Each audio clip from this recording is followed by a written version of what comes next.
Olá, minha gente. Então vamos para mais um vídeo desse projeto incrível.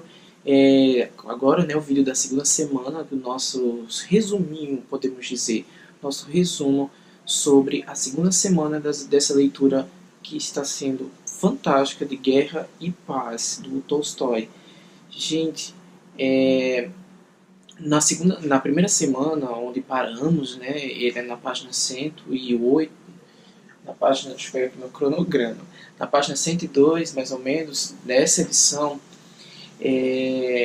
foi bem interessante, deixou muita coisa aberta, né? Então ficamos assim um pouco apreensivos e ansiosos para saber o que iria acontecer nos próximos capítulos, sobretudo com a questão de quem iria ficar com a fortuna do conde que faleceu, né? Foi consumado já o falecimento dele. Então não sabíamos quem ia ficar, mas estavam todos ali interessados na fortuna dele, porque é uma das maiores fortunas que tinha ali naquela redondeza ali na Rússia. Então todos estavam loucos, a família, parentes distantes, e mas o que não estava mais assim, o que não estava ligando para esse dinheiro todo era o Pierre, né? Então eu estava torcendo por ele, para que ele ficasse com essa fortuna. Então, dentro desses acontecimentos todo que aconteceu, o testamento é revelado simplesmente em uma coisa genial que o Tolstói fez. Ele descreveu aqui nesse livro, né, a parte que já nos próximos capítulos, depois desse momento todo, duas cartas. Aliás, uma carta e depois foi uma resposta, né? A carta da Julie, que enviou para Maria, que é uma das filhas das princesas lá. Gente, que carta é aquela, gente? Que carta é essa? Que carta? A carta, inclusive, é um dos primeiros fatos que eu fiquei assim bem feliz e assim bem ansioso para saber. A priori eu não sabia que viria esse conteúdo na carta, mas a carta revela assim que o dinheiro vai ficar com o Pierre, e que o Pierre já tinha fama lá, né? Inclusive eu acho que a Julie enviou essa carta da França. Isso mesmo, acho que ela estava na França, mas já sabia a fama do Pierre e como ele era diferentão dos outros lá que estavam que frequentava realmente aquela sociedade, e ele era uma coisa totalmente avessa àquela situação toda. Só que ela é uma das coisas que eu achei interessante nessa carta, depois que foi descoberto tudo isso, né? Inclusive o príncipe Vassili ficou muito assim, eu creio que ele ficou muito triste com isso tudo, e também ele merecia. Aquele homem era muito, enfim, ele era muito interesseiro, como todos os outros ali ao redor, né? E estavam todos interessados. Algumas princesas ficaram com uma parcela bem pouquinha, né, da fortuna, mas o Pierre ficou com uma baita de uma grana, gente. E, enfim, e isso vai mudar totalmente, né? Eu creio que vai ser cenas dos próximos capítulos aqui, mas o Pierre vai mudar totalmente sua ascensão, né? Seu modo que, talvez até seu modo de comportamento mesmo, perante a sociedade lá que ele está. Mas já podemos ver isso claramente nessas cartas entre Julie e Maria, em que ela, acho que tem uma parte que ela comenta, que ela fala sobre algumas pessoas, algumas famílias que têm filhas, né, solteiras, já podem estar aí se movendo, se organizando para apresentar ao tal Pierre. Imagina aí o interesse da sociedade, né?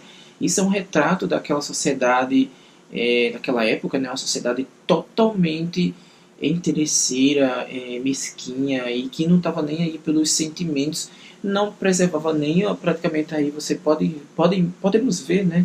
Que eles nem estavam nem aí pelo luto mesmo da morte do pai do Pierre, mas eles queriam saber logo do dinheiro, era um bando de interesseiros no geral.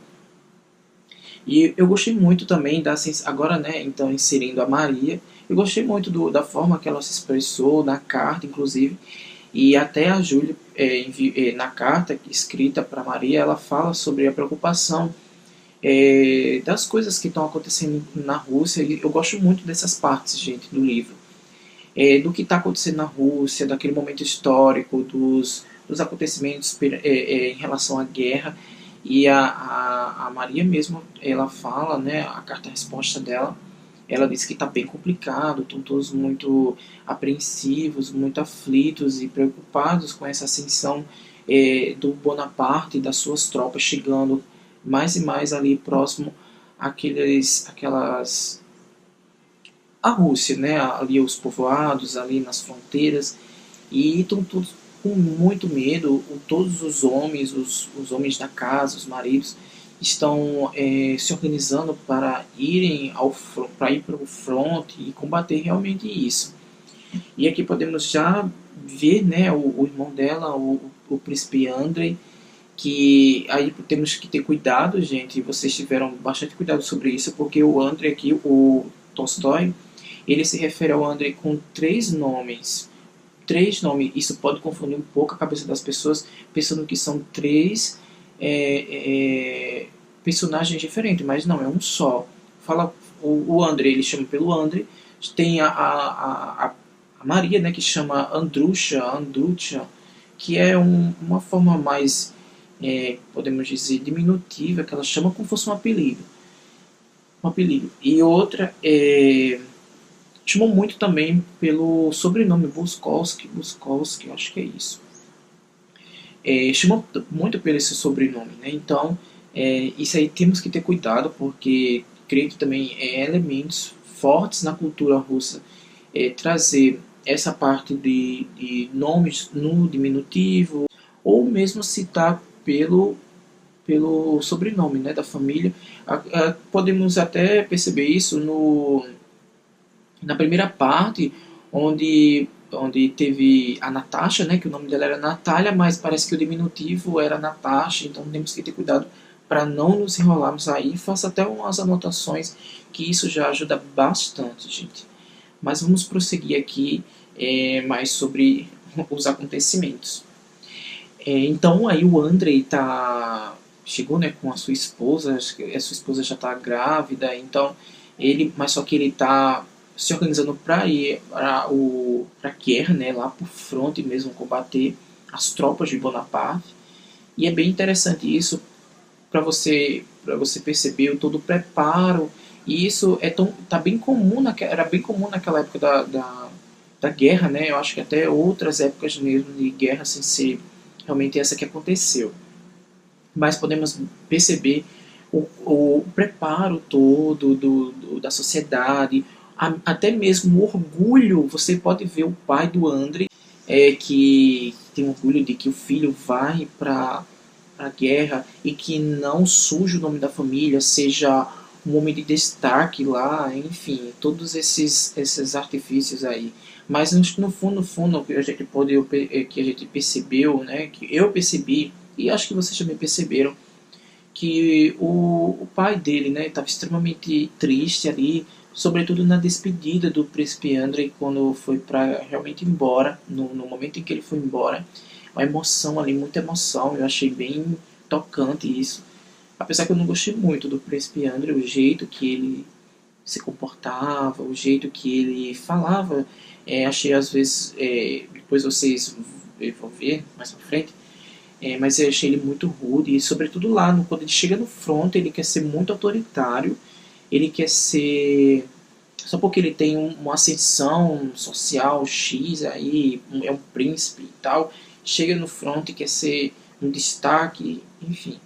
Mas, voltando nessa parte da despedida do príncipe Andrei, o pai do príncipe perceber que ele está fazendo uma carta de recomendação para o filho, né? Entregar lá um conhecido dele que tem destaque, acho que é o chefão lá que comanda toda a tropa. Então isso aí está ficando bem claro para vocês verem os interesses, né? Principalmente dessa sociedade aí que está mais rica.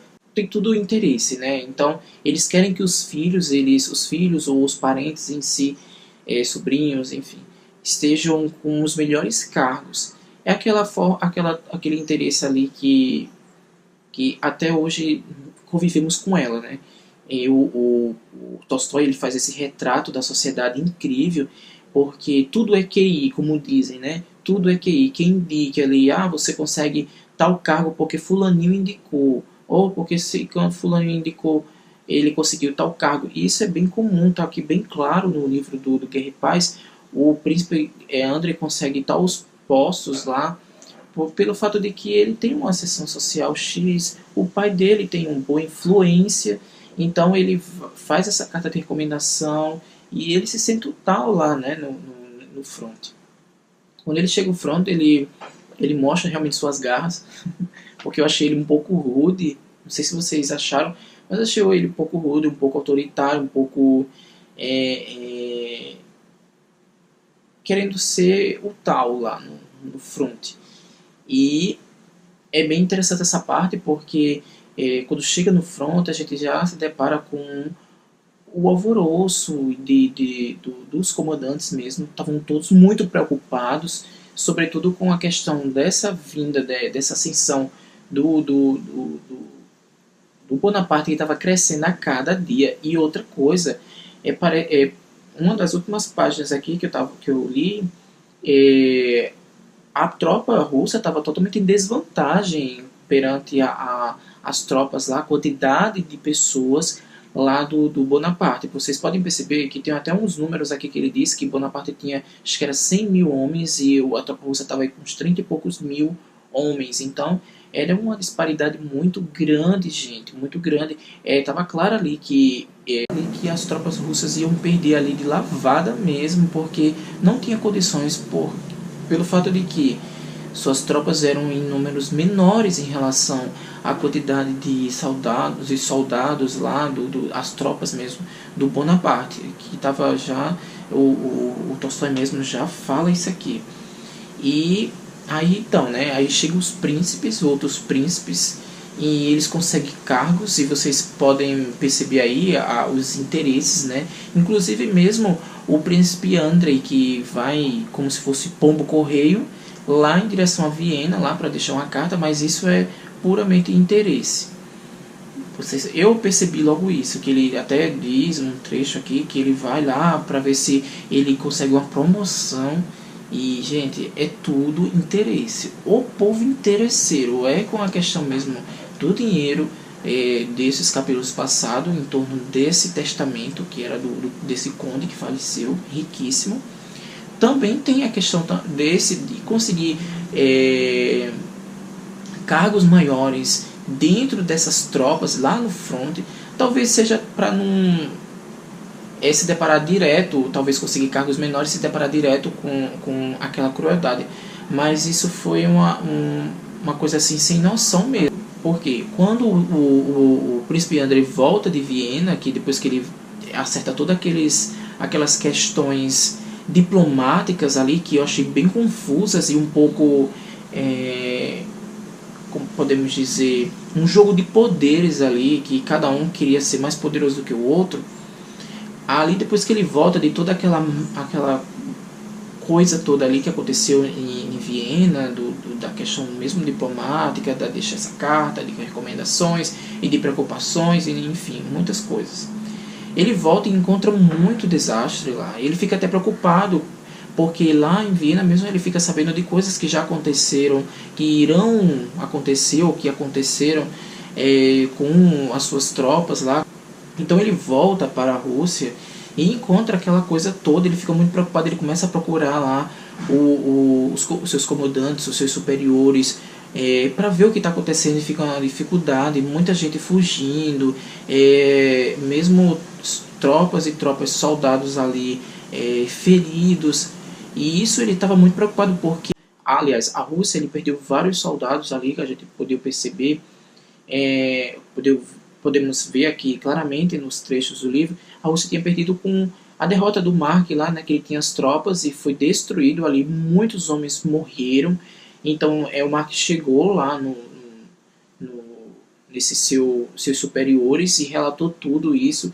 E foi muito desastroso, isso desestabilizou totalmente as tropas russas, né? Então eles ficaram muito, muito preocupados porque viram o poder que tinha as tropas do Napoleão. E isso foi tipo assim, acordo para a realidade, porque eles são bem fortes. É como se fosse isso mais ou menos. Mas eu achei bem interessante porque agora no final já deu uma reviravolta muito grande e eles conseguiram algo que já deu mais ânimo.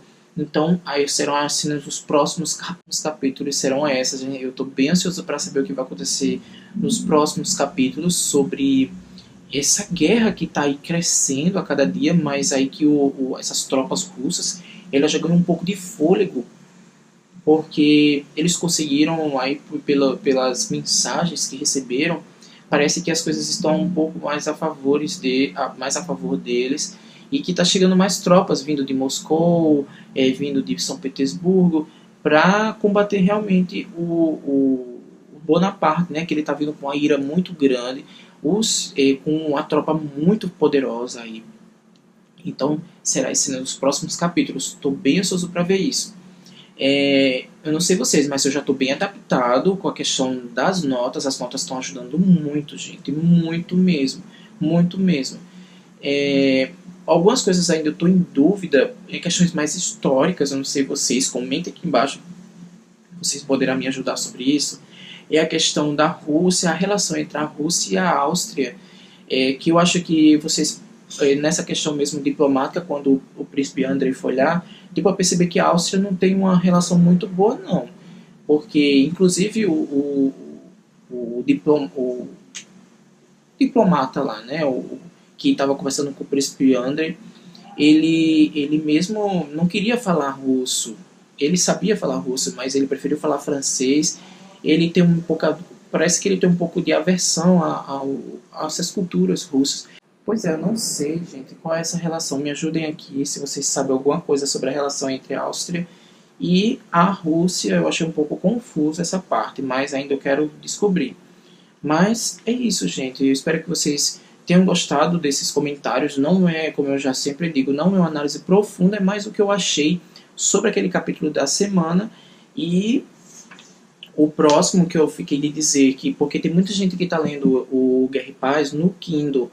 Então eu fiquei de informar, né, vocês sobre até que ponto será o próximo, a qual capítulo, né?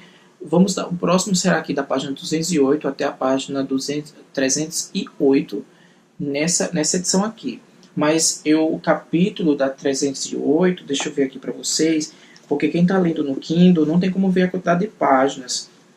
Então, ver os capítulos, né? 308 vai até o capítulo 11, mas deixa eu ver se tem alguma... Vai até o capítulo 11, certo? Vocês que estão lendo no Kindle. Vai até o capítulo 11 do tomo 1 na terceira parte. Tomo 1, terceira parte, capítulo 11. Então vocês parem aí, tá bom? E uma coisa que vai me ajudar bastante no Guerra e Paz, que eu ganhei da Flávia, né, que é um inscrito aqui do canal. Flávia, muito obrigado, desde já.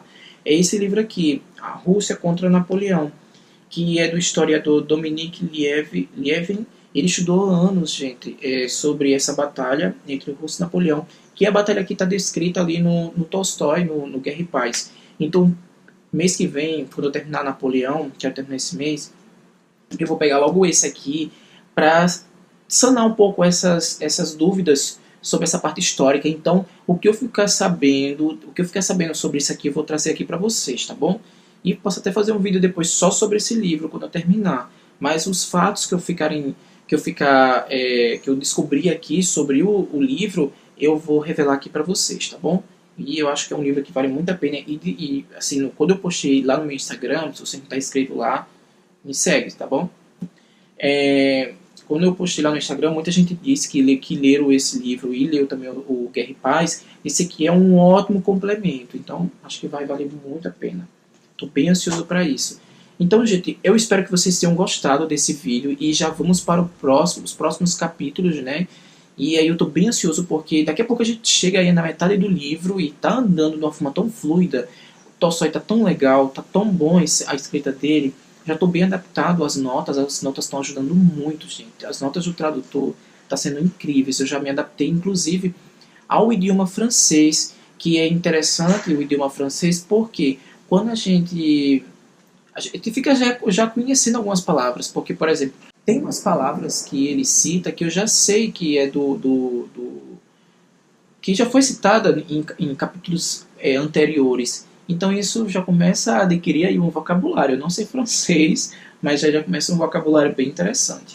Então, meus queridos, é isso. Eu espero que vocês tenham gostado. Se gostou, já vai dando aquele like.